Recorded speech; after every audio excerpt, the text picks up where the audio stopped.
मोहतरम सदर महफिल, मुअज़्ज़िज़ असातिज़ा कराम और प्यारे साथियों, अस्सलामु अलैकुम वरहमतुल्लाहि वबरकातुहू। आज का दिन 14 अगस्त हमारी तारीख का वो सुनहरा बाब है जिस दिन हमें गुलामी की जंजीरों से निजात मिली, एक आज़ाद वतन मिला, एक पहचान मिली, पाकिस्तान। लेकिन आज का मेरा मौजू सिर्फ आज़ादी नहीं बल्कि हकीकी आज़ादी है। दोस्तों, हम सब जानते हैं कि आज़ादी एक बहुत बड़ी नेमत है, मगर हकीकी आज़ादी सिर्फ ज़मीन का टुकड़ा हासिल करने का नाम नहीं, बल्कि आज़ादी का मफ़हूम सिर्फ झंडा लहराना नहीं। आज़ादी है इंसाफ, तालीम, अमन और उखुवत का चलन। हकीकी आज़ादी तब होती है जब हर बच्चा स्कूल जाए, ना कि किसी होटल में बर्तन धोए, हर मरीज़ को दवा मिले, ना कि अस्पताल के बाहर दम तोड़ दे, हर नौजवान को रोज़गार मिले, ना कि वो मायूसी में खुदकुशी करे, हर औरत को इज्जत मिले, ना कि खौफ में ज़िंदगी गुजारे। दोस्तों, हमने ये वतन कुर्बानियों से हासिल किया है। हज़ारों माओं ने अपने बेटे खोए, लाखों लोगों ने हिजरत की, खून के दरिया उबूर किए।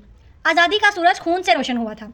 कटते रहे हैं लोग तेरे नाम पर वतन, कटते रहे हैं लोग तेरे नाम पर वतन, तब जाके कहीं हमको मिली है ये ज़मीन। तो क्या हम इन कुर्बानियों को भूल जाएं? क्या हम सिर्फ जश्न मनाने को ही आज़ादी समझें? नहीं, हरगिज़ नहीं। हमें चाहिए कि हम अपना एहतसाब करें।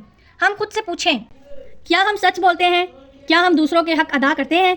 क्या हम पाकिस्तान के लिए कुछ कर रहे हैं?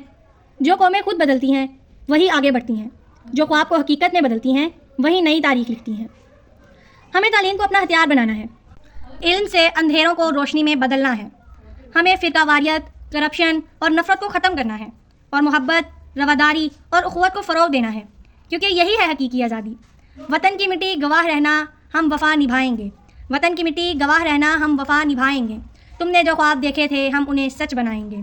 आखिर में मैं दुआ गो हूँ कि अल्लाह ताला हमें हकीकी आज़ादी की समझ अता फ़रमाए, हमें ऐसा किरदार अता करे कि हम पाकिस्तान को तरक्की की बुलंदियों तक ले जाएं। पाकिस्तान जिंदाबाद, कायदे आज़म पाइंदाबाद।